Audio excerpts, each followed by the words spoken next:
ዘመነ ህወሓት ኢህአዴግ 16 ዓመት የቆየው ሜቴክ 6 ቢሊዮን ብር ዘረፈ ተብሎ ሲነገር አገር ፈረሰች ተባለ። 6 ቢሊዮን ብር በስንት ዓመት ውስጥ? በ16 ዓመት ውስጥ። ዛሬ እኮ በ9 ወር ውስጥ ነው 98 ቢሊዮን ብር ተዘርፎ በህግ አግባብ የተገለጸው። በ9 ወር ውስጥ ይሄን ያክል ከዘረፈ በብልጽግና 9ኛ ዓመት ውስጥ ምን ያክል እንደሚዘረፍ ማሰብ ደግሞ በጣም ተገቢ ነው።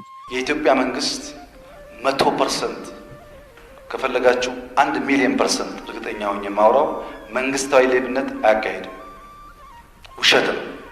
የፈለገ ዓለም ተቋም የፈለገ ዓለም ሳይንቲስት መርምሮ መንግስታዊ ሌብነት 1 ብር ሊያገኝብን አይችልም። በዚህ ደረጃ ተማምነው አንድም ነገር እንደማይገኝ አድርገው መግለጻቸው በጣም ነው የሚገርመው።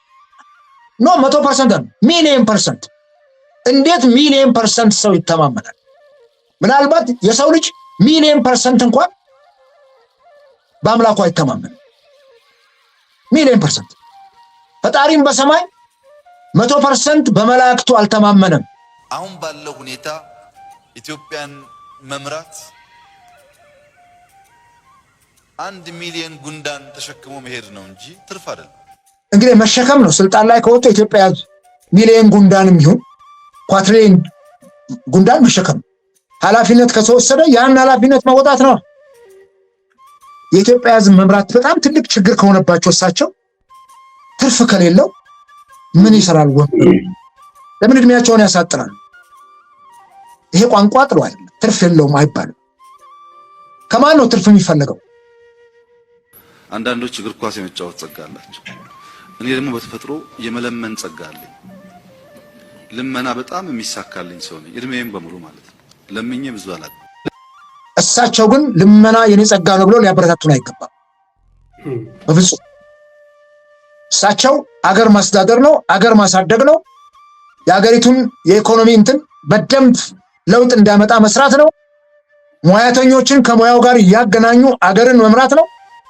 ይሄን ማድረግ የሚያስችሉ ከሆነ ጠቅላይ ሚኒስትሩ አገሪቱን ከልመና ሊያወጣት ይችላል። በጣም ብዙ ሰዎች ገንዘብ እያላቸው የሚለምኑ አሉ። 20-30 ዓመት የሚለምኑና የሚያስቸግሩ ሰዎች አሉ። ልመና ሱስ ሊሆን ይችላል። ምክንያቱም ደክመህ ሰርተህ ማታመጣው በቀን ውስጥ ሄደህ የምትለምነው ነገር ብዙ ገንዘብ የሚያስገኝልህ ከሆነ ለምን ዶማ ይዘህ ትቆፍራለህ? ለምን ድንጋይ ትፈልጣለህ? በልመና ዘመንን ትገፋለህ፣ አዳፕት ታደርገዋለህ።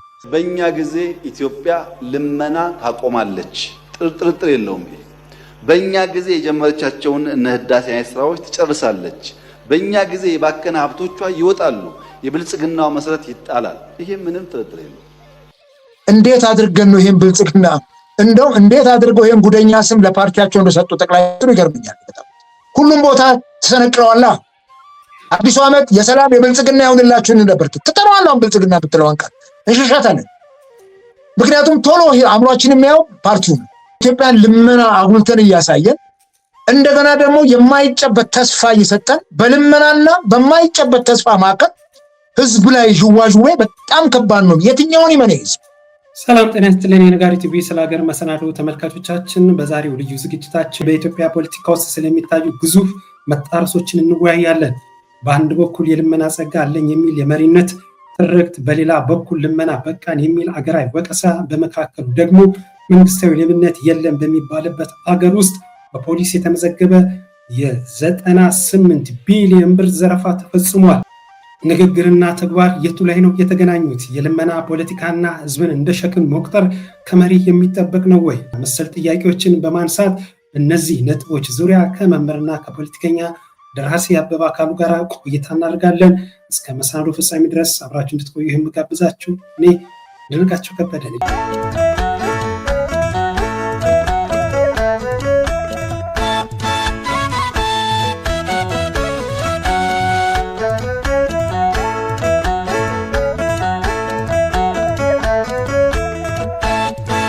ጤና ይስጥልን መምህር ደራሲ ፖለቲከኛ አበባ አካሉ፣ እንኳን ወደ ነጋሪ ቲቪ በደህና መጣ። እንኳን ደህና ቆየኝ ይድነቃቸው። እኔም ስለጋበዝከኝ አመሰግናለሁ። ዛሬ የምንወያየው በኢትዮጵያ ፖለቲካ ውስጥ ስለሚታዩ ግዙፍ የንግግርና የተግባር መጣረሶች ነው። በአንድ በኩል የመለመን ጸጋ አለኝ የሚል ኩራት በሌላ በኩል ደግሞ ለማኝ ህዝብ ክብር የለውም የሚል ወቀሳና በጉንዳን መስሎ እስከ መናገር ደረጃ የደረሰ የመሪነት ሚና አለ። ይህ በእንዲህ እንዳለ ደግሞ 98 ቢሊዮን ብር ደግሞ ዘረፋ ተፈጽሟል። እስኪ ከዚህ መነሻ እናድርግና ወደ ጥልቅ ውይይታችን እንገባለን። አቤ ሪፖርተር ጋዜጣ ላይ እንደምናየው ከሰሞኑ በእጅጉ አነጋጋሪ ሆኖ ነው ከፍተኛ ባለስልጣናትና ታዋቂ አርቲስቶች ከ98 ቢሊዮን ብር በላይ መዝረፋቸው በኦዲት ምርመራ ተረጋግጧል። በ2018 በጀት ዓመት 9 ወራት በአገር ኢኮኖሚ ላይ ከፍተኛ ሙስና የፈጸሙ ከፍተኛ ባለስልጣናትና ታዋቂነታቸውን ተጠቅመው ህብረተሰቡን የዘረፉ አርቲስቶች 78 ቢሊዮን ብርና 134 ሚሊዮን ዶላር ወይም በወቅቱ ህጋዊ የባንክ ምንዛሬ ከ98 ቢሊዮን ብር በላይ ጉዳት መድረሱን ህብረተሰቡ መዘረፉ በኦዲት ምርመራ መረጋገጡን የፌዴራል ፖሊስ አስታውቋል ሲል የፌዴራል ፖሊስ ይህንን ያስታወቀበት የ2018 ዓመት የ9 ወራት እቅዱን አፈጻጸም ለህዝብ ተወካዮች ምክር ቤት ባቀረበበት ወቅት ነው። እንዲህ ያለውን አደገኛ የተቀናጀን ዘረፋን በተመለከተ ቅድሚያ እስኪ ከዚህ እንጀምር። ይህንን ዜናና ይህንን መረጃ እንዴት አየው አቤ? ሪፖርተርን እናመሰግናለን ስላወጣው እንትን። አንዳንድ የሚሰሩ ስራዎችንም እውቅና መስጠትና ማመስገን ጥሩ ነው። በእውነት ይሄ በጣም ትልቅ ውንብድና ነው። መንግስት ባለበት አገር እያሳደግኩ ነው እያለማው ነው እያለ የሚነግረን ጠዋትና ማታ የሚነግረን መንግስት ባለበት 98 ቢሊዮን ብር መዘረፍ ማለት አገሪቱ እርቃኗን እንደቀረች ማሳያ ነው። ይሄ በጋድ የወጣው እንጂ ከዚህ በዘለለ በጓሮ ያለው ከዚህ 10 እጥፍ ሊሆን ይችላል። በጀርባ ያለው ያልደረሰበት ሁልጊዜ ዋናው ኦዲተር መስሪያ ቤት ለፓርላማ ብዙ ጊዜ በየዓመቱ የተበሉ የጠፉ ገንዘቦችን ይናገራል። በአንድ ወቅት እንዲያውም በተለይ በዩኒቨርሲቲዎች ያሉ በጣም በርካታ ዩኒቨርሲቲዎች በሀገራችን ያለው የሙስና መጠን እጅግ በጣም ከፍተኛ መሆኑ ይነገራል። ሰሞኑንም አንድ ሰው ጋር ስንናገር ነበር ፓርላማ ውስጥ ከነበረ ሰው ጋርና ዩኒቨርሲቲዎቻችን ምን ያክል ገንዘብ የሚዘርፍባቸው ቦታዎች እንደሆኑ በጣም ትልልቅ የሚኒስቴር መስሪያ ቤቶች ምን ያክል ትልልቅ ገንዘብ ይዘርፍባቸው እንደሆነ ስንነጋገር ነበርና በዚህ መሀል ሪፖርተር ይሄን ሲያወጣው በጣም አጃይብ ነው ያለው። የኢትዮጵያ ሕዝብ በእውነት በጣም መነጋገሪያ ነው የሆነው። ሶሻል ሚዲያውም ላይ ኢቭን በብዙ ወደ እውቀት ያልቀረበ ሰው እንኳን ይሄን ጉዳይ ያነሳል እና በአንድ ወቅት በዘመነ ህወሓት ኢህአዴግ 16 ዓመት የቆየው ሜቴክ 6 ቢሊዮን ብር ዘረፈ ተብሎ ሲነገር አገር ፈረሰች ተባለ። 6 ቢሊዮን ብር በስንት ዓመት ውስጥ? በ16 ዓመት ውስጥ። ዛሬ እኮ በ9 ወር ውስጥ ነው 98 ቢሊዮን ብር ተዘርፎ በህግ አግባብ የተገለጸው። ይሄ እኮ እውነት ነው ተብሎ ለፓርላማ የቀረበው ነው እንጂ ከጓዳማ ያለው ዘረፋ እኮ በጣም ብዙ ነው። እጅግ በጣም ብዙ በየጓዳው ከታች ከቀበሌ መዋቅር ጀምሮ እስከ ጠቅላይ ሚኒስትር ቢሮ ያለውን ነገር ብታየው እጅግ በጣም ወደ ትሪሊየን ብር የሚጠጋ ገንዘብ ሁሉ ይዘረፋል። ይሄ ምንም ጥርጥር የለው። በጣም የሚያስደንቀው ግን ሙስናው ከባለፉት ዘመናት በበለጠ መልኩ እየከፋ መጥቷል። ከህወሓት ዘመን እጅግ በጣም በበለጠ በናረ መልኩ ዘራፊዎች የበዙበት። አንድ ጸሐፊ ምን ብሏል? አይዶን ነው መጽሐፉ ትዝ አይለኝም። አሁን በጣም ቆይቷል እንትን ካልኩትና ሰው በሁለት መልኩ ይከብራል። ሰው በሁለት መልኩ ይከብራል። አገር ስትኖር አገር ሰላም ስትሆን ሰርቶ፣ አገር ስትፈርስ ደግሞ ዘርፎ ነው የሚለው። እንዴ እኛ ጋር እኮ አገር ሳትፈርስ እኮ ነው ዘረፋው በጣም ይጧጣፈው። መንግስት ባለበት ሀገር ከነዳጅ ጋር ተያይዞ የነበረው ሙስና ባለፈው አየን። ሁለት ትልልቅ የነዳጅ ከ600 ምናምን በላይ ከነዳጅ ጋር ተያያዥነት ያላቸው አካላት ከንግድና ቀጠናዊ ትስስርን ጨምሮ እስከ ነጋዴው ድረስ ከ620 ምናምን በላይ ሰዎች እንደታሰሩ ተነገረ። ነገር ግን በጓሮ በር እንደተለቀቁ ነው የተነገረ ያለው፣ ወይም ለፍርድ ሲቀርቡ አናያቸውም። የኢትዮጵያ ቴሌቪዥንና ሌላውም የመንግስት ሚዲያ እነኝን አካላት ሲያጋለጥ አናይ። ከማዳበሪያ ጋር ተያይዞ ባለፈው እነ ጀዋር መሐመድ የሰሩት ወደብ ላይ የነበረው ማዳበሪያ ምን አይነት እንደሆነ ስንትና ስንት ቢሊዮን ብር አገሪቱ እንደዘረፈችና እንደወደመ ይሄን ተመልክተናል። ከባንክ ብድር ጋር ተያይዞ ማአት ችግሮች መፈጠራቸው እየወጡ እኮ ይነገራል። እነኚህ ነገሮች ተደራርበው መጡና አገሪቷን እርቃኗን አስቀራት። ምንድነው ለሚቀጥለው ትውልድ ደግሞ የምናስተላልፈው? በጣም የሚገርመው ደግሞ አርቲስቶቹ ከመዋቸው ውጪ ከመንግስት ጋር ተጣብቀው የሚደረጉት ነገር ከፌንቴክ ጋር ተያይዞ ባለፈው አይተናል። በእውነት ነው አርቲስቶቹ ሙያቸው ምኑ ነው እሱ ሙያቸውን የሚጠቀሙት? ለካ እየዘረፉ ነው እንደ ሀብታም የሆኑት አርቲስቶቹ። እንዲህ ነው እንደ አርቲስትነት፣ እንዲህ ነው እንደ ለህዝብ መቆም። እነሱ የሚያሳዩን ድራማ፣ እነሱ የሚያሳዩን ቲያትር፣ እነሱ የሚጽፉት መጽሐፍ፣ እነሱ የሚመዝቁት ሙዚቃ ህይወታችንን ይቀይራል ብለን ስናስብ እነሱ ደግሞ በጎን የሀገር ሀብት አብረው ሲመዘብሩ ካየን ምንድን ነው ትርጉሙ? በጣም እኮ ነው የሚያሳዝነው። ሪሊ አገር ምኑን ጉድ ነው የተሸከመችው? ምን ጉድ ነው ኢትዮጵያ የተሸከመች? ስንቱን ጉድ ነው አዝላ የምትሄደው? ጫንቃዋ ጎበጠ እኮ ይህች ሀገር። እነኝን እንደ መርግ ተሸክማ ነው እየሄደች ያለችው። እነኝህ የእፉኝት ልጆች ናቸው በእውነት በዚህ ደረጃ የሀገር ሀብት ዛሬ ትውልዱ ስራ አጥቶ፣ ትውልዱ የለበሱን አጥቶ፣ ህዝቡ በልመና በሰማራበት ዛሬ ችግሩ አገር ውስጥ በከፋበት ዘመን ይድነቃቸው ትላንት ማታ ነዳጅ ጨምሮ አደረ። አስደንጋጭ ነው። ትላንት ሌሊቱን ጨምሮ ነው ያደረው። 1 ሊትር ቤንዚን ላይ ከ20 ምናምን ብር በላይ፣ 1 ሊትር ነዳጅ ላይ ከ20 ምናምን በላይ፣ ማነው ናፍጣ ላይ። የአውሮፕላን ነዳጁማ አስደንጋጭ ነው። ኬሮሲን አስደንጋጭ ነው። ምንድነው የሚሆነው? በ1 ሊትር 20 ምናምን ብር ተጨምሮ ምንድነው የምንሆነው? እንዴት አይነት በዛ ላይ እኮ እዚህ ጋር ያለው ይዘርፋል። የኢትዮጵያ ህዝብ ነው ወይ የተዘረፈውን ገንዘብ በነዳጅ የሚያካክሰው በግብር የሚያካክሰው? ባለስልጣናት ከአርቲስቶች ጋር ተመሳጥረው የዘረፉትን ገንዘብ ህዝቡ ነው ወይ ያን የሚያካክሰው? ይሄ 98 ቢሊዮን ብር እኮ ትላንትና ነው ከትላንት ወዲያ አቶ ሙሼ ሰሙ ጥሩ ኢኮኖሚስት ነው ኢትዮጵያ ውስጥ ያለ በጣም እኔ ማከብረው ኢትዮጵያዊ ትንትን አድርጎታል። ለ98 ቢሊዮን ብር ስራ ላይ ቢውል አገርን እንዴት በምን በኩል እንደሚጠቅም 125 ቢሊዮን ብር የጨረሰውን የህዳሴ ግድብ እኮ ይሄ 98 ቢሊዮን ብር ትንሽ ገንዘብ ጨምሮበት ሌላ ህዳሴ ግድብ ይገነባል። በ9 ወር ውስጥ ይሄን ያክል ከዘረፈ በብልጽግና 9ኛ ዓመት ውስጥ ምን ያክል እንደሚዘረፍ ማሰብ ደግሞ በጣም ተገቢ ነው።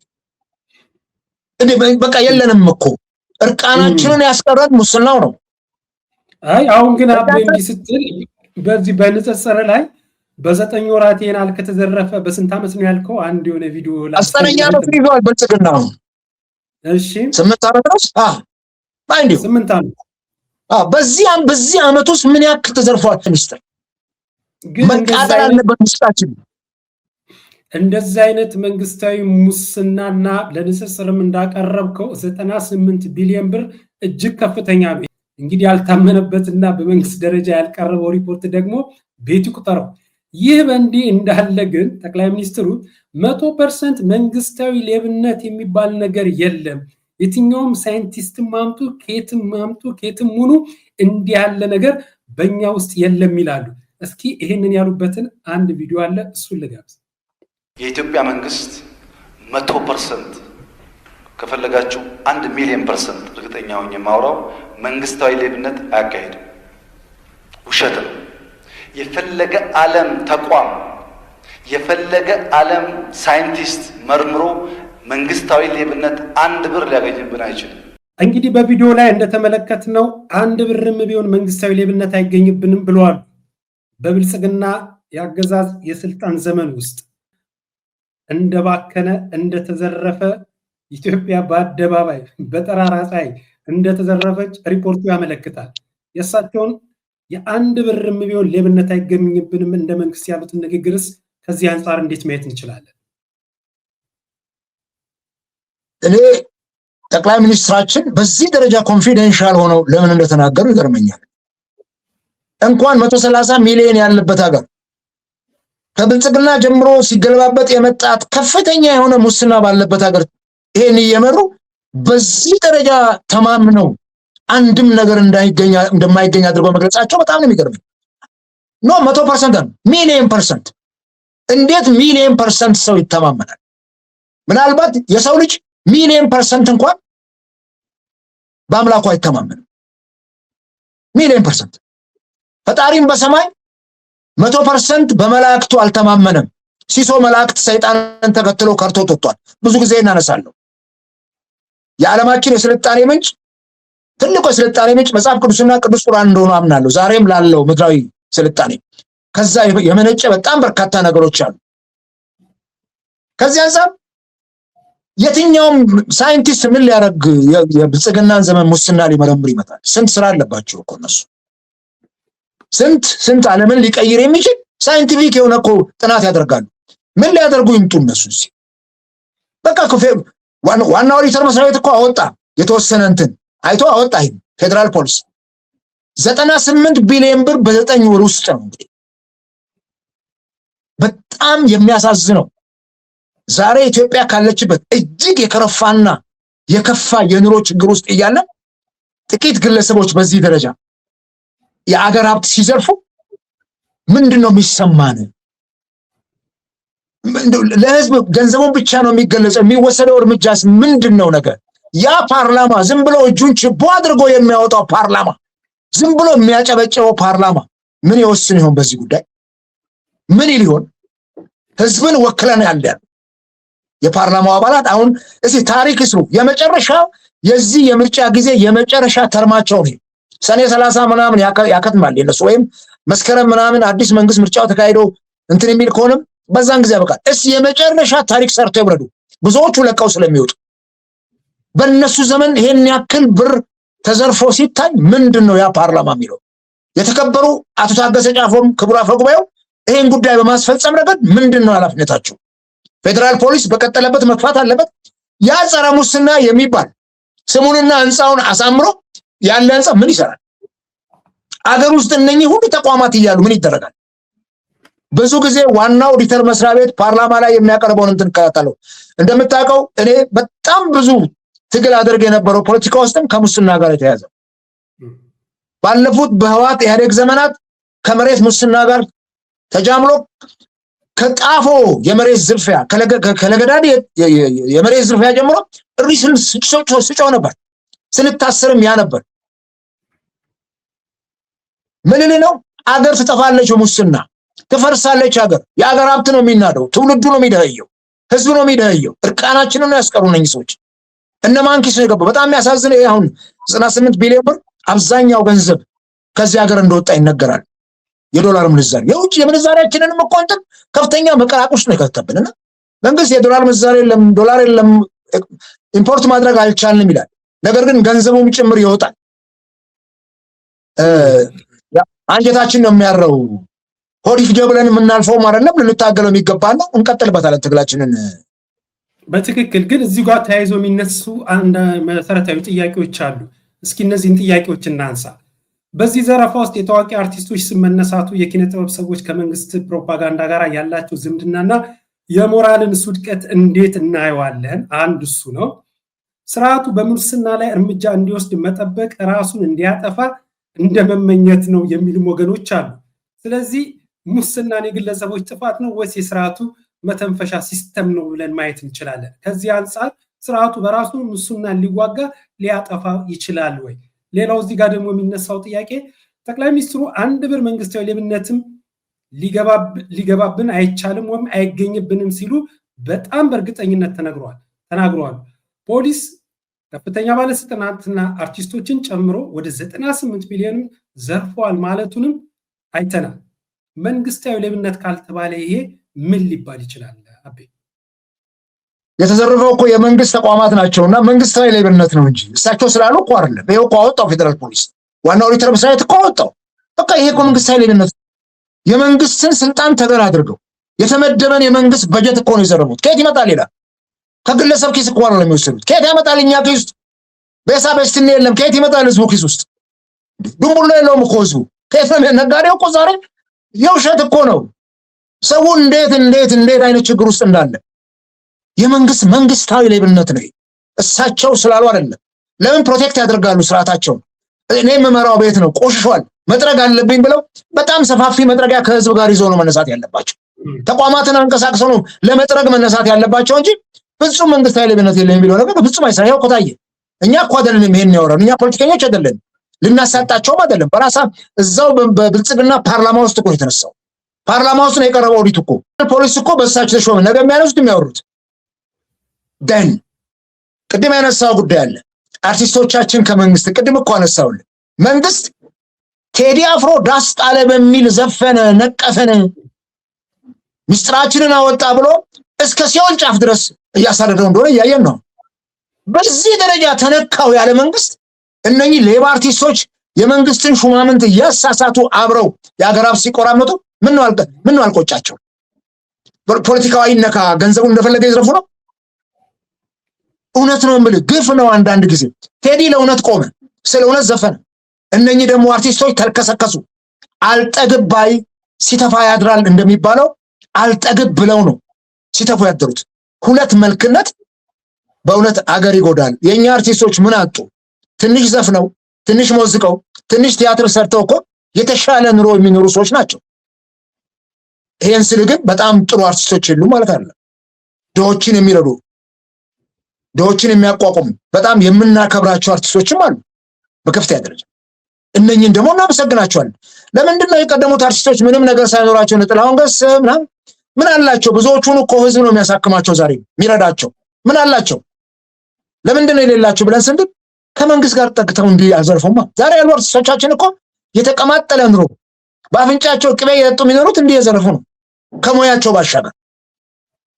ይሄ በእውነት በጣም ነው የሚያሳዝነው። ሌላው መንግስት ሙስናን የሚዋጋ ከሆነ ራስንም እንደማጥፋት ነው። ሙስና እኮ የሚያነቅዘው መንግስት ይወድቃል እኮ፣ ይነቅዛል፣ ያነቅዛል። ሙስና መንግስትን ያነቅዛል። ያው ነቀዝ ታውቃለህ፣ በጣም ችን የምታክል ነቀዝ በቆሎን የሚያክል ፍሬን ገብታ ውስጡ ቀዳዳዋን በስታ ገብታ በማይታይ ቀዳዳ ውስጡን ባዶ አድርጋው ነው የምትወጣው። በቆሎን ልፈልፍለው ብትል ቀፈው ነው የሚሆነው። እኛ ገጠር ስላደግን እናውቀዋለን። ቀፈው ነው የሚሆነው፣ እዛው አንተ ላይ ነው ገለባው የሚቀረውና ውስጡን ገብታ ነው የምትቦረብረው። ግን በቆሎ ያለ ይመስላል ቆርቆንዳው ላይ። እንዲህ ነው አሁን እየሆነ ያለውና መንግስት ይሄን እታገላለሁ ብል ሙስና በጣም ከባድ ነው። በአንድ ቀን ማጥፋት እንደማይቻል ሙስናን ይታወቃል። ሚኒማይዝ ማድረግ ግን ይቻላል። እርምጃ እየወሰዱ እየቀጡ። ድሮ በደርግ ዘመን መቀስ ነበር የሚያሳየው ኮሎኔል መንግስቱ፣ እጃችሁን እቆርጣለሁ ነበር የሚለው። በዛን ሰዓት የነበረው ሙስና ይሄን ያክል አገር የሚያጠፋ አይደለም። የተወሰነ ነገር እንኳን ቢሆን በጣም ትንሽ ነገር ነው። በዚህ መልኩ መንግስትን ጊዜውን ጠብቆ ያፈርሰዋል። ይሄ የሚዘረፍ ገንዘብ ሁሉ የሀገሪቱን ካዝና ባዶ የሚያደርጋ ከሆነ ኢኮኖሚን ኮላፕስ ካደረገው በብድር የምታመጣው በኋላ እናነሳዋለን፣ በልመና የምታመጣው ገንዘብ በዚህ መልኩ የሚጠፋና የሚባክን ከሆነ እርቃኑን ሲቀር መንግስት ህዝቡን የዕለት ጉርስ እንኳን መቻል ሲያቅተው በኋላ ውድቀቱ ለሱ ነው የሚሆነውና አስጨናቂው ዘመን ይመጣል። መልካም። እንግዲህ ሌላው ደግሞ ከሰሞኑ በጣም አነጋጋሪ የሆነው በአንድ መድረክ የተናገሩት ንግግር አለ። እኚሁ ጠቅላይ ሚኒስትር እንግዲህ እንደ ሀገር እንደ አይነት የኢኮኖሚ አሻጥርና ውንብድና መንግስታዊ መዋቅር በጠበቀ መልኩ እንዲሁም ደግሞ መንግስታዊ ሽፋን ባለው መልኩ በግራና በቀኝ በእንዲህ መልኩ ዘረፋ እየተፈጸመ ባለበት ሀገር ላይ እሳቸው ደግሞ ከሰሞኑ አንድ ያደረጉት ንግግር አለ። እሱ ምንድነው? የልመና ፖለቲካና የመሪነትን ስነልቦና የምንፈትሽበት መሰናዶ ነው ይሄኛው ክፍለ ጊዜያችን። አንድ ቪዲዮ አለ፣ እሱን እንመልከት። ጠቅላይ ሚኒስትሩ በዚህ ንግግራቸው ላይ ኢትዮጵያውያንን እንግዲህ ለማኝና እስኪ እኔ ከምለው እሳቸው ያሉትን እንስማና አስተያየታችንን እንሰጣለን። እርዳታ የሚቀበል ሀገር፣ ከሰዎች ምግብ የሚለምን ሀገር፣ አብዛኛው ፍላጎቱን በኢምፖርት ላይ የተንተራሰ ሀገር፣ ነፃ ነኝ፣ ሉዓላዊ ነኝ፣ ክብር ያለኝ ሀገር ነኝ ማለት አይችልም። ጥገኛ ነው። ለማኝ ጥገኛ ነው።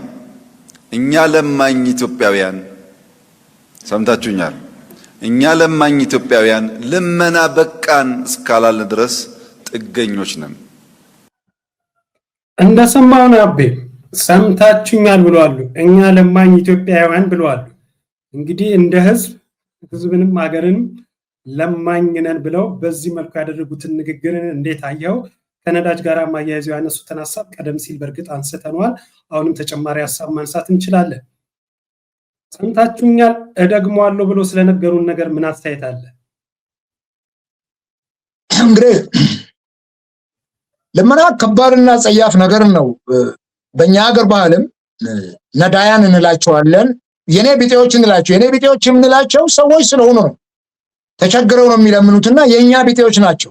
ግን በቃሉ እንትን ነዳያን ነው የምንላቸው። የዕለት ጉርሳቸውን መሸፈን ያልቻሉ በተለያዩ ደዌዎች የተያዙ አቅመ ደካማ የሆኑ ጧሪ የሌላቸው ሰዎች በየቤታችንም መንገድ ላይም በየታክሲ ውስጥ ይለምነዋል። ያለን ሰጣለ እነሱም እግዚአብሔር ይስጥ ብለው መርቀው ይሄዳል። ይሄ የባህላችን እንትን ነው። ነገር ግን ሰው ፊት ነው የሚያቆምህ ልመና። ልመና ሰው ፊት ያቆማል፣ ያሸማቅቃል በጣም ልመና።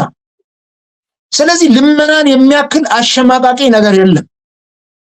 በቅርቡ እንኳን እኮ እያየን ነው። አዲስ አበባ ከተማዎች ውስጥ የሆቴል ተረፈ ምግብ እንኳን ለነዳያን እንዳይሰጥ ጭምር እኮ ነበር ሰርኩላር ትራንስፖርት በቅጣት ጭምር ሆቴሎች ይፈሩ ነበር።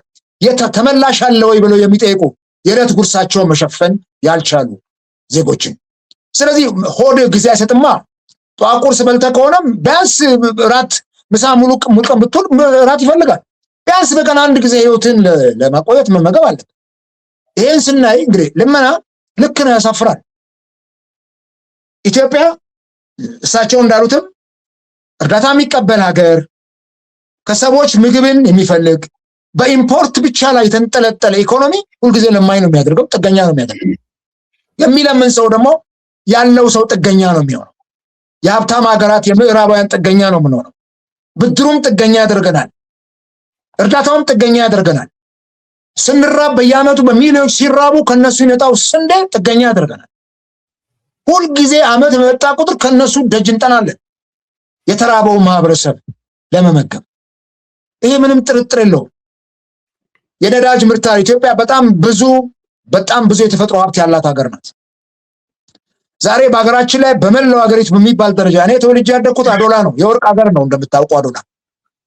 ሜድሮክ ትልቁ የወርቅ ማዕድን እዛ ነው ያለውና ድሮ አዶላ ብቻ ላይ ይመረት እንደነበር አድርገን የምንቆጥረው ወርቅ ዛሬ በመላው ሀገሪቱ ፈልቷል። የወርቅ ገበያውን ደግሞ አሁን ትንሽ መቀነሱ ነው እንጂ ምን ያክል ከፍ ብሎ እንደሄደ ያለ። ኢትዮጵያ የቡና ሀገር ናት፣ የቡና መገኛ ምድር ናት። ቡናው ምን ያክል ከፍተኛ እንትን እንደሆነ እናያለን። ይሄንን ስናስብ ራሳችንን በምግብ እህል እንኳን ለመቻል በጣም የተቸገርንበት ዘመን ነው። ዛሬ ፖለቲከኞቻችን ከጠቅላይ ሚኒስትሩም ጀምሮ እንደሚናገሩት አይደለም። ሰሞኑንም ክብርት ከንቲባችን በብልጽግና የዚህ የምርጫ ምረጡኝ ቅስቀሳ ላይ በምግብ እህል ራሳችንን ችለናል ብለው አፋቸው ሞልቶ ተናግረዋል። እሱን ቤቱ ይቁጠረው፣ የእያንዳንዱን ሰው ቤት በምን እንደለኩትም አላውቅም። ይሄ ለምርጫ ቅስቀሳ የምናደርገውን እንትን ሁሉ መጠንቀቅ አለበት። ተቃዋሚዎችን መጠንቀቅ አለብን፣ ገዢው ፓርቲ መጠንቀቅ አለበት። የማይሆን ለህዝብ የምንሰጠው እንትን ትዝብት ላይ ስለሚጥለንና ልመና ጥገኛ ነው የሚያደርገው። ልመናን በቃኝ ካላልን ደግሞ በቃን ለማለት እኮ ልመናን የአገርን ኢኮኖሚ ቆጥቦ ሰራተኛ ህዝብ ፈጥሮ ወጪን ቀንሶ የአገሪቱን የተፈጥሮ ሀብቶች ፈልጎ አግኝቶ ያለምንም ብክነትና ሙስና ገበያ ላይ እንዲውል አድርጎ ሀቀኝነቱ ካለ ይቻላል። ከልመና መውጣት እንችላለን። ኢትዮጵያ የ13 ወር ጸጋ ያላት ጥሩ ሀገር ናት። 13 ወር የፀሐይ ብርሃን የምታይ ሀገር ናት። ይሄን ማድረግ ግን አልተቻለም። ይሄን ማድረግ ያልተቻለው በጣም ብዙውን ጊዜ መንግስታችን ለፖለቲካው ስለሚያደላ ነው። ብልጽግና ለስልጣኑ ስለሚያደላ ነው። ስለ ህዝብ የሚታሰብ ስለ ሀገር ኢኮኖሚ የሚታሰብ ከሆነ እኮ ስንት ተአምር ይሰራል። አሁንም ደግመን እናንሳው፣ ስለሚያንገበግበ ነው ደግመን የምናነሳው። 98 ቢሊዮን ብር በ9 ወር ውስጥ ሲያልቅ ምን ያክል ልመና ላይ እንዳቆመን ማየት ተገቢ ነው። ይሄ 98 ቢሊዮን ብር እኮ ትልቅ ጉድለት ነው፣ ትልቅ ጥፋት እኮ ነው። ምኑን ነው ታዲያ ከልመና የምንወጣው? እጃችን ላይ ያለውን ገንዘብ በጥቂቶች የምናስበዘብዝ የሀገር ሀብት በዚህ ደረጃ የሚባክን ከሆነ ምኑን ነው ከልመና የምንወጣ? እንዴት አድርገን ነው ራሳችንን የምንችለው? አይደለም እኮ እንትን ነዳጅ እንደ ውቅያኖስ እኮ እንትን ብንል ዘሴም እኮ ነው ያለው ነገርና እኔ በዚህ መልኩ ይሄንን ሲሉ እሳቸው እርዳታን የሚቀበል ሀገር ብለዋል። እርዳታ እንዳንቀበል የመንግስታቸውን ስርዓት ማስያዝ ነው። እነኝን ሌቦችና ዘራፊ ሙሰኞችን ከመስመር ማስወጣት ነው። እርምጃ መውሰድ ነው። ለህዝብ ግልጽ መሆን ነው። የመንግስት ሚዲያዎችም ይሄን ሙስና ጮሆ መስራት አለባቸው። ፓርላማ ላይ የተነገረው ብቻ መሆን የለበትምና በዚህ መልኩ ብናየው ኢትዮጵያ ኢምፖርት ከሚደረግ ብቻ ጥገኛ ዛሬ እኮ ስጋን እናመጣለን። የዶሮ ስጋ ሁሉ እኮ ይመጣል ከውጭ ዓለም። በጣም እኮ ነው የሚገርም። የዶሮ ስጋ ጭምር ኢምፖርት መግቢያቸው ላይ ግን ከነዳጅ ጋር ማያይዘው ያነሱት ሐሳብ አለ። አንተም እንደውም ከአዶላ ጋር አገናኝተው ነገር ማለት ትንታኔ የሰጠበትም ሐሳብ አለ። እንደውን በልና እሳቸው ይሄንን ማድረግ አንችልምና ያው ለማኝነን እንደ ኢትዮጵያም ልመና ብለው ይሄንን በድፍረት ይናገሩ እንጂ ቀደም ብለው የዛሬ 7 እና 8 ዓመት ወደ ስልጣን በመጡ ጊዜ በነዳጅ ጉዳይ ላይ እኮ እሳቸው ራሱ ይሄንን በሰበር ዜና እኮ አስነግረውናል እኮ። ኢትዮጵያ ከነገ ጀምሮ የድፍድፍ ነዳጅ የሙከራ ምርቷ ትጀምራለች ያሉን እሳቸው ናቸው። አሁን መጠየቅ ካለብንና ለማኝነን ከልመና አልወጣንም ኤክስፖርት የምናደርገው ነገርም የለንም ብለው ትንታኔ ሰጥተዋል። ከልመና እንደሚወጣ ግን አብስረው ለኢትዮጵያ ቃል የሰጡት ነገር ቢኖር ጠቅላይ ሚኒስትሩ ይሄንኑ ነበር። ይሄንንስ ብንጠይቃቸው ምን ምላሽ አላቸው? ዛሬ 6-7-8 ዓመት ኢትዮጵያ ከነገ ጀምሮ የድፍድፍ ነዳጅ ታመርታለች ብለውን ነበር። ይሄን የታደረሱት ብንላቸው ጠቅላይ ሚኒስትሩ ምን መልስ አላቸው? ቀደም ሲል አንተም እንደገለጽከው አሁን ላይ ነዳጅ ናፍጣ በአገራችን እጅግ አንገብጋቢ በሆነ ደረጃ ላይ ደርሷል። በዚህ በባለፉት ወራት ውስጥ 3-4 ጊዜ በሚገርም ሁኔታ የዋጋ ንረቱ ከፍ ብሏል።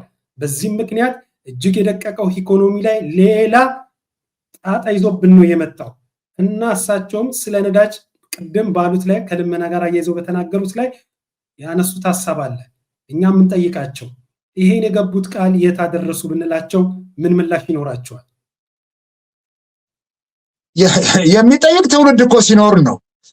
ሁሉም እየታዘበ ይተዋል። እቺ ሶሻል ሚዲያ ቴክኖሎጂ ያመጣው ደግሞ እንትን አለ። እዛ ላይ ያው አቅም ያለው አክቲቪስቱም ምኑም እናንተም እኛም ፖለቲከኞችን እንፍጨረጨራለን።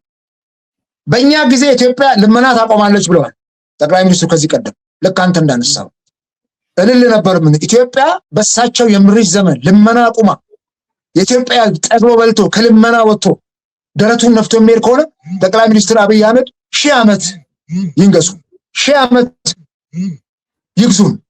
ገባ? ይሄን ምን ለምንድን ነው? አንዱ ትልቁ ነገር እኮ በምግብ ራስን መቻል ነው። የአንድ ሀገር ጉዳይ በምግብ ራስን መቻል ትልቅ ጉዳይ ነው። ይሄንን ማድረግ አልተቻለም። ቃል የእምነት ዕዳ ነው ይባላል። ጠቅላይ ሚኒስትሩ ይሄን ቃል ለኢትዮጵያ ሕዝብ ገብተዋል በሚዲያ ቃል የእምነት ዕዳ ነው። ስለዚህ በብልጽግና ዘመን በሳቸው የምሪት ዘመን መፈጸም አለባት። ኢትዮጵያ ከልመና መውጣት አለባት። ህዝቡ ልመናን ማቆም አለበት። ይሄ ያድርግልን አሜን ብለን የምንቀበለው ነው። ነገር ግን ቃል በተግባር ካልተረጎመ እሳቸውንም ትዝብት ላይ ጥላቸዋል። ክቡር ጠቅላይ ሚኒስትር ይሄን ብለው አልነበረም? እንደ የሙሴ ዘመን መና እስራኤላውያንን 40 ዓመት ሙሴ ከግብጽ ከፈርዖን ባርነት አውጥቶ እየመራ ሲመጣ በእግዚአብሔር ምሪት እዛ ምድረ በዳ ውስጥ በየቀኑ የሚወርድ መና ነበር ከሰማይ የሚጣፍጥ እንደ ማር አይነት ምግብ ኃይል የሚሰጣቸው በጣም ረጅም መንገድ እንዲጓዙ የሚያደርጋቸው 40 ዓመት ሙሉ ጫማቸው አላለቀም ነው የመጽሐፍ ቅዱስ። ልብሳቸው አላለቀባቸውም ነው። ጠዋት ተነስተው መናቸውን ሲወስዱ ይበላሉ ቀኑ ሙሉ። ማሳደር ግን አይቻልም። በየቀኑ ፍሬሽ ምግብ ነው ይበሉት። ስማ ፍሪጅ እንኳን የገባ አይደለም እንደዚህ እንደዛሬው ዘመን። የሚያሳድሩት ከሆነ ይተላል አይበላም። ምክንያቱም ይሄ እግዚአብሔር ቃል ነው። የየቀኑ ምርታቸው ነው እንዲያገኙ የፈለገው። ዛሬ የሙሴ ዘመን መናን ከሰማይ ትፈልግ አይገኝ። በቃ የዛ ዘመን ነው ያ የሙሴ ዘመን መና እስራኤላውያንን በምድረ በዳ ምንም ሳይሰሩ ሳይደክሙ ሳይበሉ ልብሳቸው ጫማቸው ሲያልቅ ወደ ተስፋይቷ ምድር እንዲገቡ ያደረገበት ዘመን ነው ሙሴ የመራበት ዘመን። ይሄን ዘመን ስናስብ ያ መና ከሰማይ ወርድ ነበር። ዛሬ ከየት ነው የሙሴ ዘመን መና በዚህ በ21ኛው በ22ኛው ክፍለ ዘመን አጠብቀው? ይሄን ስታስብ ይሄንን ቃል ነው በተግባር ያለባቸው። መንግስት ስልጣን ላይ ሲወጣ ምንም ለማድረግ አይደለም። የመጀመሪያው ነገር ህዝብ መሰረታዊ የሆኑ የኑሮ ጉዳዮች እንዲሟሉት ማድረግ ነው። የህዝብን ሰላም መጠበቅ ነው። ይሄ መጠለያ፣ ምግብ እና የድሮ 3ኛ ክፍል ሳይንስ ላይ የተማርናቸው ነገሮች ተግባራዊ መደረግ አለባቸው። እነሱ መንቧላት አለባቸው።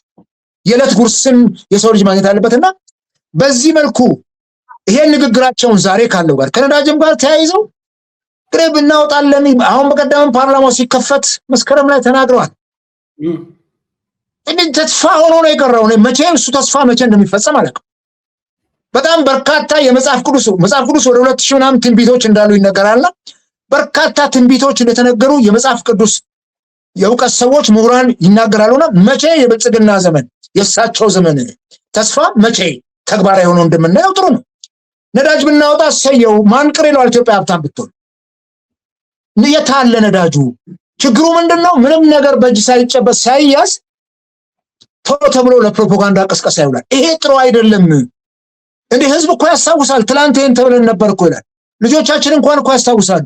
ቃል የገባናላቸው ነገር አባ ማሚ ባለፈው የገባችሁልን ቃል የታለ ይሉናል እኮ።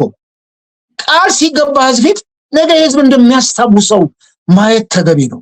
ምናልባት ሾርት ሜሞሪ ነው ያለው የሚለው ነገር ካለ ሜሞሪያችን ሾርት አይደለም። እናስ አሁን ደግሞ ቴክኖሎጂ በጣም ብዙ ነው።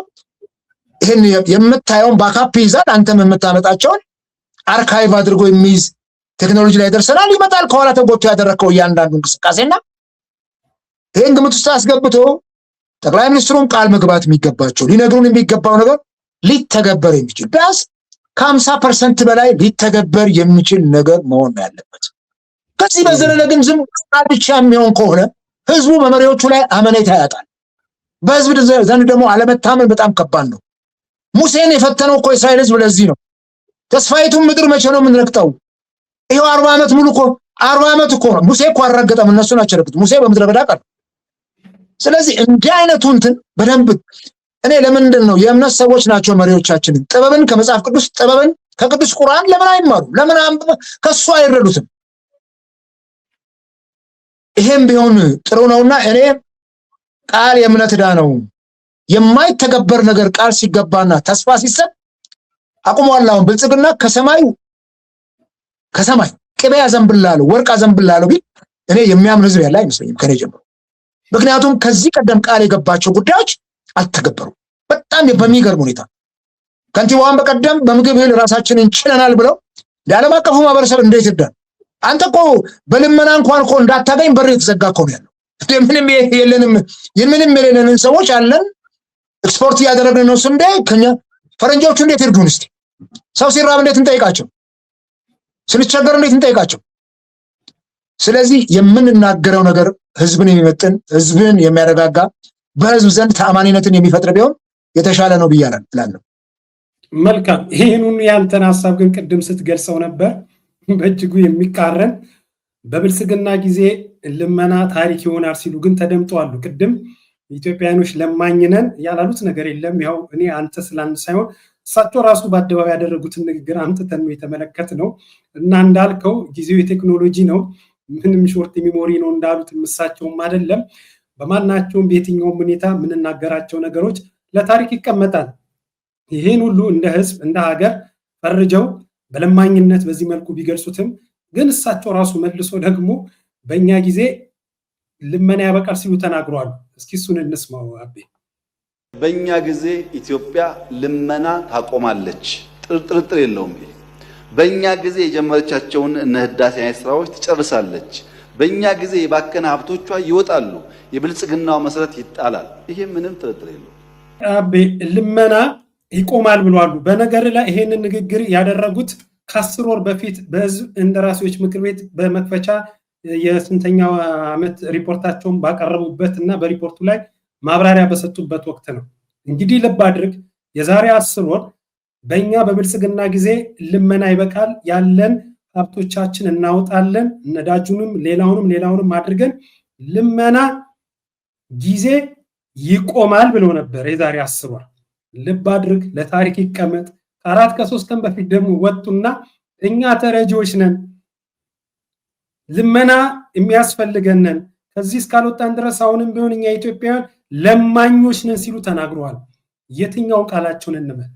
ከዛሬ 10 ዓመት ከዛሬ 10 ወር በፊት በእኛ ጊዜ ልመና ይቆማል፣ ሀብቶቻችን እናወጣለን፣ እንጠቀማለን አሉ። ከ8 ከ7 ዓመት በፊት እንደ ኢትዮጵያውያን ሀብት ኮለን አንዱ ነዳጅ ነው። በሰበር ዜና ከነገ ጀምሮ ነዳጅ እናወጣለን አሉ፣ ቃል ገቡ፣ አልተፈጸመም። እንደዚህ ያለው የልመና ፖለቲካና ህዝብን እንደ ሸክም እየፈረጁ ግራ የገባው ይህ መሪዎች ንግግር እንደ ሀገርም እንደ ህዝብም ምን ይዞብን ይመጣል? አቤ በእርግጥ የንግግራቸውን አስመልክተ ቀደም ብለህ የገለጽከው ሐሳብ እንዳለው ይዘነቃቸው የመሪዎች ንግግር በጣም ከባድ ነው። በጣም ጥንቃቄ ይፈልጋል። መሪዎች ህዝቡ መሪዎቹን ነው የሚሰማው። ከፈጣሪው ቀጥሎ መሪዎቹን ነው የሚሰማውና ከመሪዎች አንደበት የሚወጣው ነገር ህዝብን ያንጻል፣ አገርን ያሳድጋል፣ አገርንም ያፈርሳል፣ የህዝብንም ስሜት ይሰብራል። መሪዎቹን ነው የሚከተለው። መሪን ነው የምትከተለው እኮ የትኛውም ሀገር መሪውን ነው የሚከተለው። ሀገራት መሪያቸውን ይመስላሉ። ኢትዮጵያ መሪዋን ነው የምትመስለው። ባለፈው እንትን አንድ ሚዲያ ላይ አንስቻለሁ። ዘመናችንን ሁሉ ያየናቸው መሪዎች ሀገራቱ መሪዎቻችን ነው መሪዎቻቸውን የመሰሉት ህዝባቸውን በዛን ሰዓት ትውልዱ። ስለዚህ የሚነገረው ንግግር ከመሪዎች አንደበት የሚወጣው ነገር ነገ ታማኝነቱን ማረጋገጥ የሚቻልበት መሆን አለበት። ዝም ብለን ያ እንደው የምንጠቀምበት ኮንቴክስት አውዱ አውዱን ለማሳመር በንግግር በጥሩ ቃላት ምርጫ በተዋቡ ቃላት በተዋበ ድምጸት የህዝብን ስሜት ቀልብ ለመግዛት ብቻ ከሆነ በተግባር የሚተረጎም ነገር ከሌለ አስቸጋሪ ነው የሚሆነው። ህዝብ እጅ ላይ አውቶ ይመዝናል።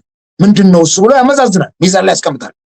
ስለዚህ ከ10 ወር በፊት የተነገረው ንግግር ዛሬ ደግሞ እሳቸው በአንድ ወቅትም ልመና የኔ ጸጋ ነው ብለውናል እና በጣም ብዙ አይነት ጸጋዎች አሉ። በመጽሐፍ ቅዱስም በቅዱስ ቁርአንም ነቢያቱም ያላቸው ጸጋዎች አላቸው።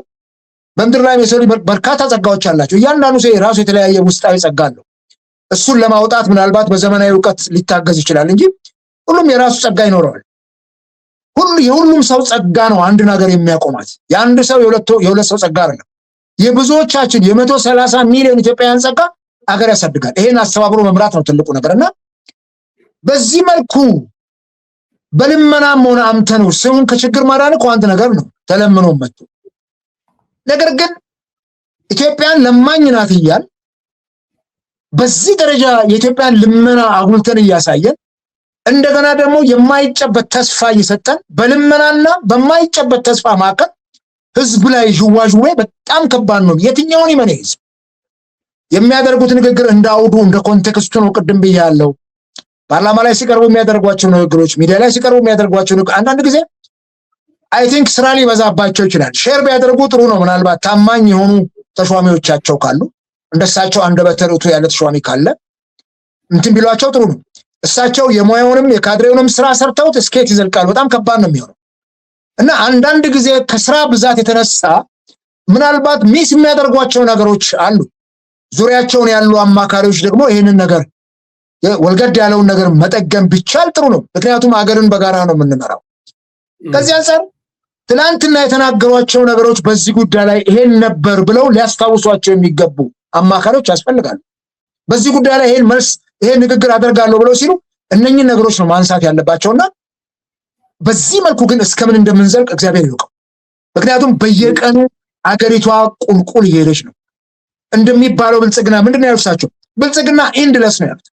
የስ ወርዱ ኢንድለስ ነው። ብልጽግና ሲባል መልቲ ዳይሬክሽን ነው ብልጽግናን የምታስበው በብዙ ነገር። አሁን ሰው ብልጽግና ሲባል በሀብት በእውቀት መበልጸግ ደግሞ ከሀብትም በላይ ነው። እንዴት አድርገን ነው ይሄን ብልጽግና እንደው እንዴት አድርገው ይሄን ጉደኛ ስም ለፓርቲያቸው እንደሰጡ ጠቅላይ ሚኒስትሩ ይገርምኛል። በጣም ሁሉም ቦታ ተሰነቅለዋላ። አዲሱ ዓመት የሰላም የብልጽግና ይሁንላችሁ ነበር ትጠራዋለህ። ብልጽግና ብትለዋን ቃል እንሸሻታለን። ምክንያቱም ቶሎ አእምሯችን የሚያየው ፓርቲው ነው። በተስፋ ብቻ ሆነ ተቆርሶ የማይበላ የተስፋ ዳቦ፣ የተስፋ ኬክ፣ የተስፋ ቂጣ ነው የሆነው። ስለዚህ ሪሊ እውነተኛ ብልጽግና እንዲመጣ ከተፈለገ ቅድም ያልናቸውን የአገሪቱን ፖቴንሻል ቅድም እሳቸውም ተናግረውታል። የባከኑ ሀብቶቻችንን የተሰወሩ ሀብቶቻችንን አውጥተን ተጠቅመን ወይል ማን ይጠራል? ይሄን ቢያደርጉ ቅድም እንዳልኩ ነው ንጉሶች 1000 ዓመት ንገስ ብለን እንዘምርላቸዋለን። ከምትገኘውም ላይ የተቦተረፈ የሚወሰደው ገንዘብ እኮ አልፎ ተርፎ አሁን ከብድርና ከእርዳታውም ጭምር ነው የሚወሰደው። አገሪቱ ካፈራቸው አንጥራት እኮ አይደለም። ይሄ 98 ቢሊዮን ብር የተዘረፈው 9 ወር ውስጥ አገሪቱ ካፈራቸው ሀብት ብቻ ሳይሆን ከውጭ ከመጣው ድጋፍና እርዳታ ብድር ነው የተወሰደው። ስለዚህ ይሄንን መስመር ሳይዘጉ ሰው እንዴት የበርሜሉን ሽንቁር ሳይዘጋ እንዴት አድርጎ ነው?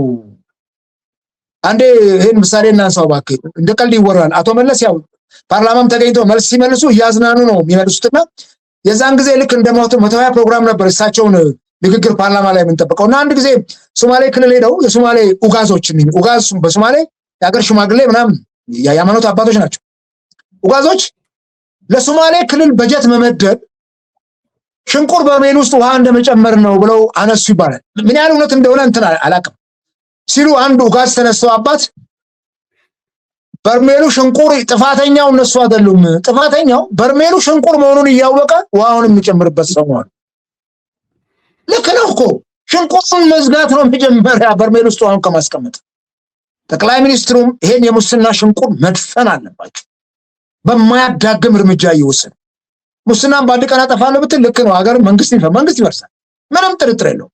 ነገር ግን ሚኒማይዝ ማድረግ ከ98 ቢሊዮን ብር 98 ሚሊዮን ብር ማምጣት፣ ከ98 ሚሊዮን ብር 98 ሺህ ብር ማምጣት፣ ከ98 ሺህ ብር 98 ብር እንዲህ ቀስ እያልክ በሂደት አሁን እኮ በጣም እኮ በፍጥነት እኮ ነው ሙስናው የጨመረ የመጣውና እነዚህ ችግሮች የሀገር ሀብት ቢኖሩን ሺህ ጊዜ ብልጽግና ጮሆ ብልጽግናን ቢያመጣ ከበለጸግነው በእጥፍ የሚባክን ከሆነ የሚባክኑ ሀብቶቻችንን ብለዋል ቅድም እነኚህን እኮ በአግባቡ ለመጠቀም የሚባክነውን ገንዘብ በአግባቡ መቆጠብ እኮ አለበት የሀገርን ሀብትና ይሄን ማድረግ እስካልቻለ ብልጽግናችን ኢንድለስ ነው የሚለው አንድ ቦታ ይቆማል አንድ ቀን የሳቸውን ብልጽግና ዘመኑ ላይ ይችላል ፓርቲያቸው እና ይሄን መጠንቀቅ አስፈላጊ ነው ጥሩ አሁንም እንግዲህ ያው እሳቸው ብዙ ጊዜ የሚታወቁበት አንድም ንግግር አላቸው ይሄም ያደረጉት ንግግር በህዝብ እንደራሴዎች ምክር ቤት ነው ቃል ይገድላል ቃል ያድናል ብለው ነበር እንግዲህ በቃላቸው መሰረት የትኛው ላይ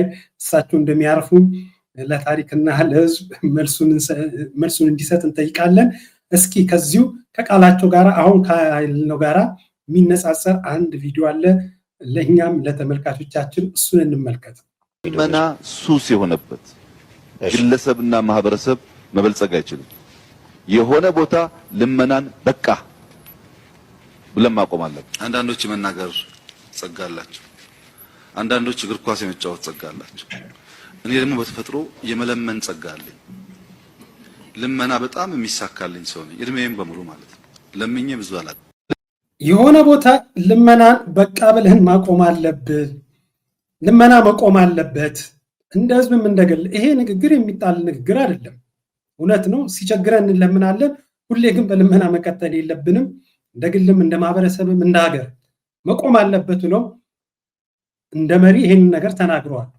ደሞ ዞር ብለን እንዳየነው ደግሞ እኔ ልመና የተሰጠኝ ጸጋ ነው በመለመን ብዙ ፕሮጀክቶችን ሰርቻለሁ ሰው የእግር ኳስ የሌላ እንደዚህ የየራሱ ተስጦና ጸጋ እንዳለ ሁሉ እኔ የመለመን ጸጋ ያለኝ ሰው ነኝ ሲሉ ደግሞ ይሁን በአደባባይ ተናግረዋል እንግዲህ በጣም የሚጣረስ ሐሳብ ነው የግለሰብ ሐሳብ አይደለም ከ130 ሚሊዮን በላይ ትልቅ ሀገር ትልቅ ህዝብ ትልቅ ታሪክ ብዙ ማለት ይቻላል ስለ ኢትዮጵያ እና ይሄንን ህዝብ ይሄንን ታሪክ ያለውን ሀገርን ለሚመሩት ህዝብና ሀገር እንዲህ ያለ የተጣረሰ ንግግር የልመና ፖለቲካና ህዝብን እንደሸክም እሱን ደግሞ ቪዲዮ ወደኋላና ያለ መውጣችን እናደርጋለን ቆጥሮ በዚህ መልኩ ንግግር ማድረግ እንዴት ነው ቀደም ብዬ እንደገለጽኩልህ እሳቸው ራሳቸው ቃል ይገድላል ቃል ያድናል ብለውናል የትኛውን ቃሉን እንውሰድ ልመና ይቁም ያሉትን ነው ወይስ ልመና የሚዋጣለት መሪ እንዳለን የቱን አድርገን እንውሰዳቸው ኦኬ እንግዲህ የሰው ልጅ ቅድም እንዳነሳው ከልመና ጋር ተያይዞ የሰው ልጅ ሰው ፊት ወጥቶ ባይለምን ደስታውን አይችለው የመጨረሻ ሲቸገር ነው የሚለምነው የመጨረሻ የሰው ልጅ ካልቸገረው የሰው ፊት እሳት ነው ይጋረፋል እኮ ቅስምን ይሰብራል ሰው ፊት እኮ ቆመ ለምንም ስለዚህ ምናልባት ሀገር ሲያስተዳድሩ ተለምኖ ይመጣ ነገር ሊኖር ይችላል በጣም አስቸጋሪ ነገር ከመጣ ተለምናለ ምንም አይደለም መሪም ሆኖ ቢለምኑልን ኢትዮጵያ የገጠማትን ፈተና እንታልፍ በልመና ይመጣ ነገር ካለ እሳቸው ለምነው አምተውትም የተሰሩ ፕሮጀክቶች ካሉ እሰየው ነገ ከልመና ያውጡንና ለምነዋቸው ለሰጡን ሰዎች ብድራታቸው መክፈል እንችላለን አንዳንዴ የምትለምንበት ወቅት ይመጣው አስቸጋሪ ነገሮች ሲመጡ ይለመናል ምንም ጥርጥር የለው እኔ የአንደኛና የሁለት አፍል ተማሪ በነበርኩ ሰዓት ላይ ያኔ 77 ማን ነው 67 ላይ ለተነሳው ረሃብ ለምነናል ገጠር ሄደን የበቆሎ እንትን ለምነናል አዶላ ውስጥ ለምነን ለዛ ለተራባው ህዝብ እንዲላክ ተደርጓል በዚያን ዘመን ነበር የትራንስፖርቱ አክሰስ በሌለበት በእግራችን ሄደን ህፃናት ነው ተለምናል ያ ችግር ገጥሞ ስለነበር እንደዛሬው ዘመን የውጭ ድጋፍ ምናምን ስለሌለ በመሪ ደረጃ የሚለመን ለመናል ጥሩ ነው ለማደግ መለመን ከልመና ለመውጣት መለመንም ጥሩ ነው ለአንዴና ለመጨረሻ ጊዜ ከልመና ለመውጣት መለመንም ያስኬዳል ግን ዘመናችንን ሙሉ በልመና ነው ኢትዮጵያውያን የልማኝነትን ተምሳሌት መሆን የለባቸው መሪዎቻችንም በዓለም መንግስታት ፊት እየቆሙ ተሸማቀው እንዲለምኑ አንፈቅድም ሰርተን መለወጥ እንዳለብን ማመን አለብን ምክንያቱም ቅድም እንዳልኩ ኢትዮጵያ የ13 ወር የፀሐይ ጸጋ ያላት ሀገር ናት እንደሌሎቹ ኤዥያ ሀገሮች በረዶ አቀልጠን አይደለም የምናመርተውኛ እጅግ በጣም የተመቸ ምቹ አየር ጸባይ አለ ኢትዮጵያ ለም መሬት አላት ኢትዮጵያ የተፈጥሮ ሀብቷ እጅግ በጣም እንትን ነው። ስለዚህ እቺን ሀገር ለማሳደግ መስራት ነው የሚያስፈልገው። ይሄን ለማድረግ ግን ከልመና ጋር ተያይዞ ልመና ሱስ የሚሆንበት ሰው አለ። በጣም ብዙ ሰዎች ገንዘብ እያላቸው የሚለምኑ አሉ። 20-30 ዓመት የሚለምኑና የሚያስቸግሩ ሰዎች አሉ። ልመና ሱስ ሊሆን ይችላል። ምክንያቱም ደክመህ ሰርተህ ማታመጣው በቀን ውስጥ ሄደህ የምትለምነው ነገር ብዙ ገንዘብ የሚያስገኝልህ ከሆነ ለምን ዶማ ይዘህ ትቆፍራለህ? ለምን ድንጋይ ትፈልጣለህ? በልመና ዘመንን ትገፋለህ፣ አዳፕት ታደርገዋለህ። ማህበረሰቡም አንተ ለማኝ እንደሆነ ያውቃል። ዘንድ ስትመጣ ይሰጣል። ከፈጣሪውም አንድ የሆነ እንትን ስለይፈልግ። ነገር ግን ልመና ሱስ የሆነበት ማህበረሰብና ግለሰብ የትም አይደርሱም። እድሜ ልካቸውን ለማኝ ነው የሚሆኑት። ምንም ጥርጥር የለው። ይሄን እንስማማለን። እሳቸው ግን ልመና የኔ ጸጋ ነው ብሎ ሊያበረታቱን አይገባም በፍጹም። እሳቸው አገር ማስተዳደር ነው፣ አገር ማሳደግ ነው፣ የሀገሪቱን የኢኮኖሚ እንትን በደንብ ለውጥ እንዲያመጣ መስራት ነው፣ ሙያተኞችን ከሙያው ጋር እያገናኙ አገርን መምራት ነው። ይሄን ማድረግ የሚያስችሉ ከሆነ ጠቅላይ ሚኒስትሩ አገሪቱን ከልመና ሊያወጣ ይችላል። ማህበረሰቡም ከልመና የሚወጣው በመሪዎቹ ስማ፣ አንድ አባወራ እኮ ነው የቤቱን እንትን ቆጥበው ምን ብሎ ያንዳንዱም ለልጆቹ የሚያስፈልገው ነገር የሚያደርጉ። እሳቸው እኮ የኢትዮጵያ አባወራ ናቸው። የኢትዮጵያ አባወራ ናቸው። እንደ ኢትዮጵያ አባወራናታቸው ደግሞ እቺ ሀገር የሚያስፈልጋትን ህዝቡ የሚያስፈልገው ትውልዱ የሚያስፈልገው ምንድን ነው የሚለውን ነገር በደንብ አድርገው ነው መግለጽ የሚገባቸውና ይሄን ለማድረግ ከልመና ባሻገር ኦኬ ቴንኪው በአንድ ወቅት ለምነዋል ወደ ኃላፊነት እንደመጡ። በጣም የሚያሳዝነኝ ግን ምን መሰለህ፣ ህወሓት ኢህአዴግ ወደ ስልጣን ሲመጣ ባዶ ካዝና ነው የተረከበው ማለት ባዶ ካዝና። ብልጽግናም ከኢህአዴግ ሲረከብ ልክ ባዶ ካዝና ተረከበው አድርገው ነው የገለጹት። እንዴ ባዶ ካዝና እኮ አይደለችም፣ ሀገር እኮ አለች። የተፈጥሮ ሀብቷ እኮ አለ። 100 ምናምን ሚሊዮን እኮ ህዝብ አለ። ሀብት እኮ ነው የያዘው። የሀገሪቱ ሀብት እኮ ሀብት ነው፣ መስራት ነው። ይሄው ከባዶ ካዝና ከዜሮ መጀመር ሱስ መቆም አለበት። እንዴ ሀገር አለ እኮ ትልቅ ሀብት፣ ከርሰ ምድር ውስጥ ያለ እኮ የሀገር ሀብት አለ። ይብዛም የስልክ ኢንዱስትሪዎቻችን እኮ አሉ። ይሄን ማሰብ አሁን የሚቀጥለው ብልጽግና ስልጣን ሲለቅ በጠቅላይ ሚኒስትር አብይ ዘመን ከሽማግሌው ከኃይለ ሥላሴ ጀምሮ የተጀመረው ያ ህዳሴው ግድብ እሳቸው ዘመን ላይ ማጠናቀቂያ አግኝቷል። ወይም በጣም ጥሩ እንትን ነው፣ ደስ ብሎናል በጣም በህዳሴ ግድብ መጠናቀቁ። እሳቸውም የታሪኩ አንድ ተመስጋኝ ነው የሚሉት። የሚቀጥለው ትውልድ ደግሞ ህዳሴን ተረክቦ አሁን ያለውን ሌሎች ህዳሴዎችን ሊሰራ የሚችል ትውልድ ይመጣል፣ ሊያሰራ የሚችል መሪ ይመጣል። ሀገር በትውልድ ቅብብሎች ነው የምትሻገረውና ይሄን ግምት ውስጥ አስገብተን በጣም ትልቅ ትኩረት መደረግ የሚገባው ልመና ላይ አይደለም። ዛሬም ከልመና አልወጣንም። በየዓመቱ ድርቅ የሚጎበኛት ሀገር ኢትዮጵያ ናት። ከፍተኛ የምርት እጥረት ያለበት ይሄንን ችግር ይሄንን ረሃብ ቸነፈሩ ለመከላከል ጠንክረን ሰርተን መጓዝ መቻል አለብን። ያኔ በመንግስቱ ኃይለማርያም ዘመን አድሃራንን ብቻ ሳይሆን ተፈጥሮንም በቁጥጥራችን ስር እናውላለን የሚል መፈክር ነበር። ተፈጥሮን በቁጥጥር ስር መዋል ማለት ፈጣሪን መገዳደር አይደለም።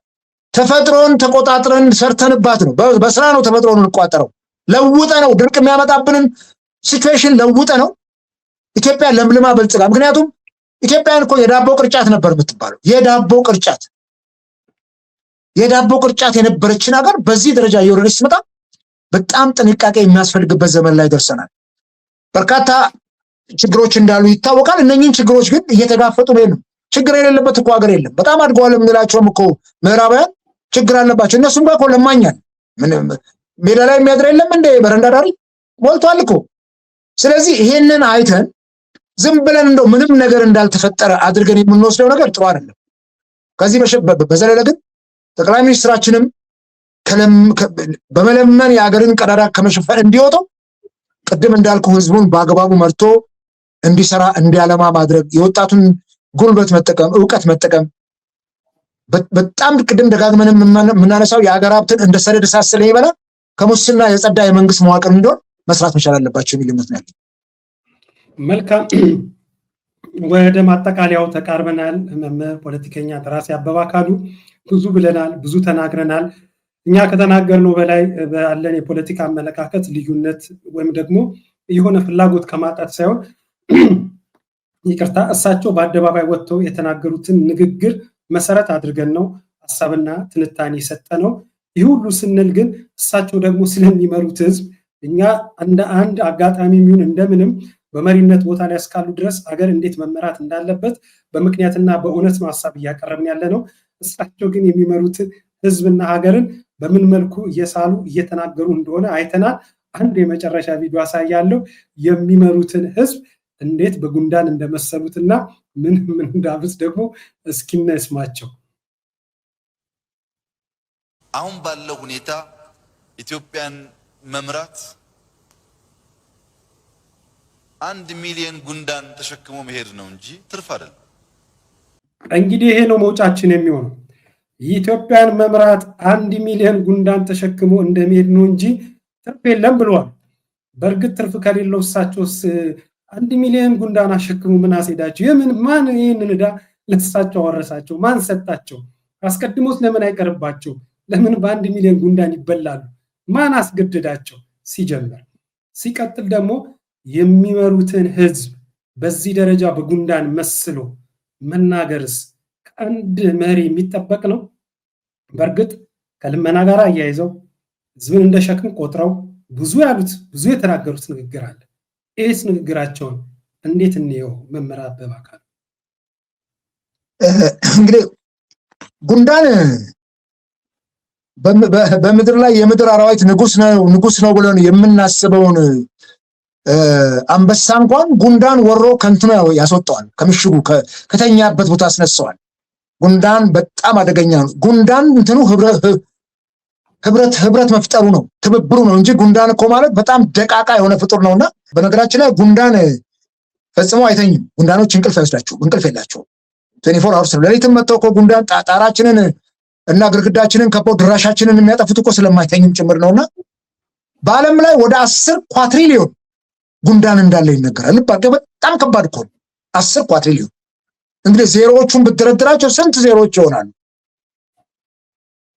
ከዚህ ውጪ ወደ 22,000 የጉንዳን አይነቶች እንዳሉ ይነገራል። ጉንዳን ሰራተኛው እንደሚበዛም ይናገራል። ከውስጥ ልክ እንደ ንብ መንጋ የጉንዳን መንጋም ሰራተኛ የሆነ ንግስት አለቻቸው እነሱ። ስለዚህ ይሄ ጉንዳን እጅግ አቅም ያለው ነው። ሲተባበር እንዴት አድርጎ ጉንዳን ወንዝ ይሻገራል እኮ ተጠላልፈው ተያይዘው ተጠላልፈው እኮ የውሃ አካልን ይሻገራል አንዱ ባንዱ ላይ። ኢቭን ከታች ያለ ይሞት ከሆነ እንኳን እሱ የሞተ ሌላውን የጉንዳን ዘር ያተርፋል። ተፈጥሮ እኮ እኛን ፈጣሪ በተፈጥሮ በጣም ብዙ ነገር ነው የሚያስተምረን። ገብተህ ለምንድነው እዚህ ናሽናል ጂኦግራፊክ ላይ ለምንድነው ፈረንጆቹ ከአውሬ ጋር ከምን ጋር ከነፍሳት ጋር የሚያሳልፉት? እነሱም ጋር እኮ የሚተላለፍ ለሰው ልጅ የሚጠቅም ዕውቀት እኮ አለ። ፈጣሪ ምድርን ሰራት በውስጧም ያለው ነገር ሲያስቀምጥ ከተፈጥሮም ጭምር እንድናውቅ ዕውቀትን እንድንማር አድርጎን እኮ ከነሱ ጽናትና ትግል ከነሱ ለመኖር መታተር ጋር ብዙ ነገር እንማራለን። ከጉንዳን የሰው ልጅ በጣም ብዙ ነገር ይማራል። በህብረት ተሳስሮ ጠላትን ማጥፋት፣ በህብረት ተሳስሮ ሄዶ ኑሮን ማሸነፍ ከጉንዳን ልንማር እንችላለን። ጉንዳኖች እኮ በጣም ትልቅ ነፍሳት ገለው ተሸክመው ይሄዳሉ እኮ እያንከባከቡት ለዚህ እየተንከባለሉ። ይሄንን ከነሱ ነው የምንማረውና ህዝብ እንግዲህ ኢትዮጵያ ህዝብ ጉንዳን የሚሆን ከሆነ ረጅ ጠንካራ ህዝብ ነው የሚተባበር ህዝብ። እኔ ፖዚቲቭ ሳይዱን ነው እሳቸው የተናገሩበትን ኔጋቲቭ ሳይድ አይደለም። ምናልባት ጉንዳኑ ሲሸከሙት ሊቆነጣቸው ይችላል። ምን ጥርጥር የለም ጉንዳን ሊቆነጣል። ንብም እኮ እየነደፈን ነው ማሩን የሚጣፍጠው ማር የምንበላው። ፖዚቲቭ ሳይዱን አይቼ ነው የምናገረው። እሳቸውን ፖዚቲቭ ሳይዱን አይተውት ከሆነ ጥሩ ነው። ጉንዳን ማሰላቸው ለእሳቸው በጣም ትልቅ ነገር። ምክንያቱም ጠንካራ ህዝብ ነው፣ የማይተኛ ህዝብ ነው፣ ይሰራል፣ ትብብር ይችላል። ይሄ ነው። ከዚህ በዘለለ ግን የኢትዮጵያ ህዝብ መምራት በጣም ትልቅ ችግር ከሆነባቸው እሳቸው ትርፍ ከሌለው ምን ይሰራል? ለምን እድሜያቸውን ያሳጥራሉ? ይሄ ቋንቋ ጥሎ አይደለም። ትርፍ የለውም አይባልም። ከማን ነው ትርፍ የሚፈልገው? ይድነቃቸው ለኢትዮጵያ ፖለቲካ ውስጥ የምዳከረው ትርፍ ፈልጌ ነው? ምን አይነት ትርፍ ፈልጌ? የፖለቲካ ትርፍ የገንዘብ ነጋዴ የሚነገረው ትርፍ ለማግኘት ነው። የሚከስር ነጋዴ የለም።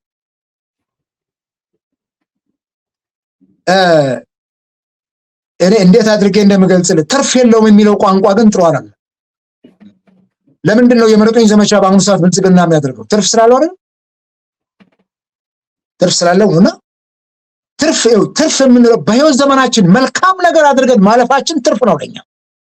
ከመቃብር በላይ የሚውል ስራ ሰርተን በመልካምነት ከመቃብር በላይ የሚውል ስምና ትርፍ ይዘን ይሄንን ምድር መሰናበት በጣም ትልቅ ነገር ነው። ለህዝብ አገልግለህ ህዝብህን መርተህ ለምንድነው ዛሬ ዘመናትን ተሻግሮ መጽሐፍ ቅዱስ ሙሴን በዛ ደረጃ የምናደንቀው? ሙሴ የመራው ህዝብ እኮ ጠቅላይ ሚኒስትሩ እንዳሉት እኮ አይደለም፣ እጅግ አስቸጋሪ የሆነ ህዝብ እኮ መርቷል። ሙሴ እኮ ነው ያልችልም ሲል ነው እኮ እግዚአብሔር የጫነበት አይደል? እኔ አንደበተ ርቱዕ አይደለሁም አንደበተ ትብ ነኝ ሲል አሮንን አስቀምጥልሃለሁ ከጎን እሱ አፍ ይሆንሃል አንተ ህዝብን ትመራለህ እያለ እኮ ነው እግዚአብሔር ተማጽኖ ሙሴን ህዝብን እንዲመራ ያደረገው። አየህ መሪነት እንዲህ ነው የሚወጣው። እኔ ይሄን አልችልም ብሎ ሲል ነው የምችለውን አቆምልሃለሁ። አሮን የሙሴ አማካሪ ነበር። አሮን የሙሴ ቃል አቀባይ ነበር እኮ። አሮን የሙሴ አፍ ነበር እኮ። በዚህ መልኩ ተጋግዘው እኮ ነው የእስራኤልን ህዝብ። ስማ ሙሴ ያን ሁሉ መከራ አይቶ በሜሮባ ወንዝ አጠገብ ያን መራር ውሃ ወደ ጣፋጭ ሲቀየር እግዚአብሔር የማትረባ ቃል ተናግሮ እግዚአብሔር የተስፋይቷን ምድር እንዳይረግጠው አደረገና ያስቸጋሪ የሆነ አመፀኛ የእስራኤል ህዝብ ያንን ምድር ወረሰ። ይሄንን ነው የሚያስተምረው መጽሐፍ ቅዱስ። አየህ ችለት አልፋለህ። ህዝብ ጉንዳን እንኳን ቢሆን እየነከሰ እያደማው ተሸክመው ልታሳልፍ ይገባል። ይሄን አድርገህ የምታሳልፍ ከሆነ አንድ ቀን ታሪክ ያመሰግናል እኮ። አንተ በህይወት ቆመ እንትን ባይል ታሪክ ያመሰግናል። ስታጠፋም ታሪክ ነው የሚወቅስና ምሪቱ ትርፉ በታሪክ ጥሩ መሪ ነው ተብሎ መመዝገቡ ራሱ ትልቅ ነገር ነው። ለምንድን ነው የአፍሪካውን ማንዴላ ደቡብ አፍሪካ ብቻ ሳይሆን ሌላውም ዓለም ጭምር ሐውልት አቆሞለት የሚያደንቀው? ለምንድን ነው?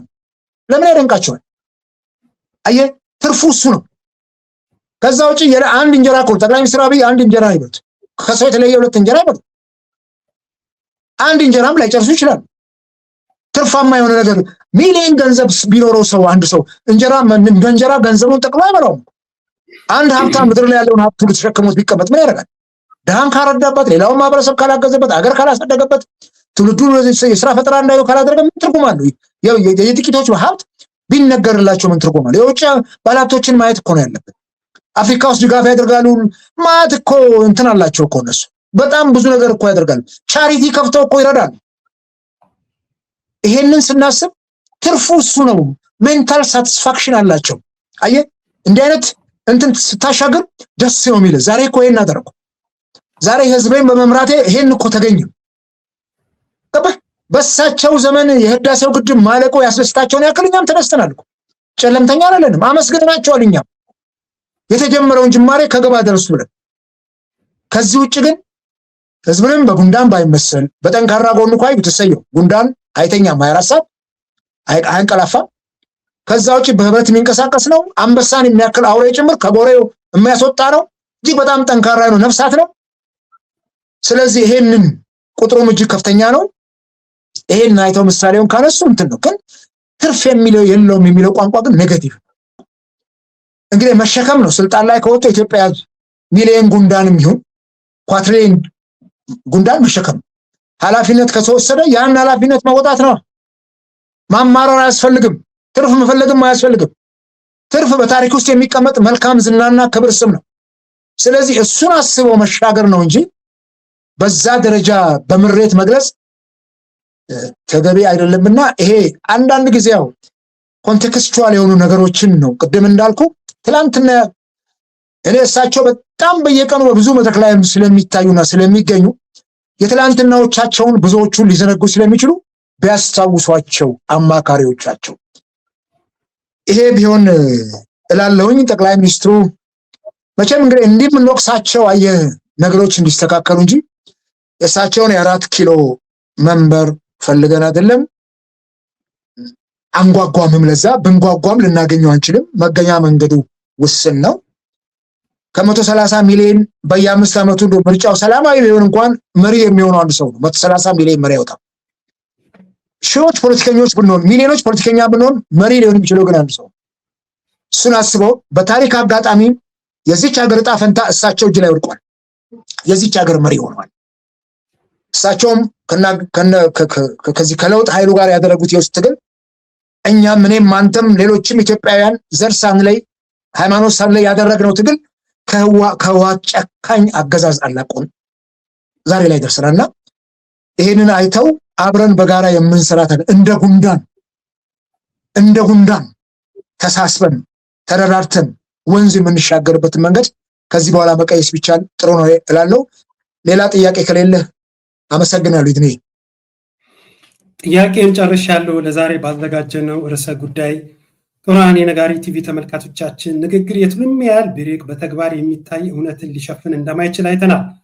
ሀገር በልመና ጸጋ ሳይሆን በተቋማዊ ግልጽነትና በተጠያቂነት የምትገነባ መሆኗን ደራሲ እንዲሁም ፖለቲከኛ አበበ አካሉ በዝርዝር አሳይተውናል። 98 ቢሊዮን ብር የተሰረቀባትን ሀገር ሌብነት የለም በሚል ንግግር ማጽናትም አይቻልም። እውነት ያለው ከንግግሩ በስተጀርባ መሆኑንና በሀገር መሪና ሀገርን በተመለከተ ያነሳናቸውን ሀሳቦች ለነበረን ቆይታ እጅግ አድርጌ አመሰግናለሁ። ክብረት ይስጥልኝ። እኔም አመሰግናለሁ። አድማጭ ተመልካቾቻችን የልመና ፖለቲካ ህዝብን እንደ ሸክም በተሰኘው ርዕሰ ጉዳይ ከደራሲ ከፖለቲከኛ ከመምህር አበበ አካሉ ጋር በመሆን ያነሳነው ጉዳይ ይህንን ይመስል ነበር። ባነሳናቸው ጉዳዮች ላይ ሀሳብ ጥያቄ ያላችሁ እንደሆነ በአስተያየት መስጫ ላይ ማስቀመጥ ትችላላችሁ። ለእስካሁኑ ስለነበረ ቆይታ እጅግ አድርጌ አመሰግናለሁ። ሌላ መሰናዶ ይዤላችሁ ቀረብኩት። እኔ ይድነቃቸው ከበደ ነኝ። ዳግም በሌላ መሰናዶ እስክንገናኝ ድረስ በያላችሁበት ሰላም ሁኑ።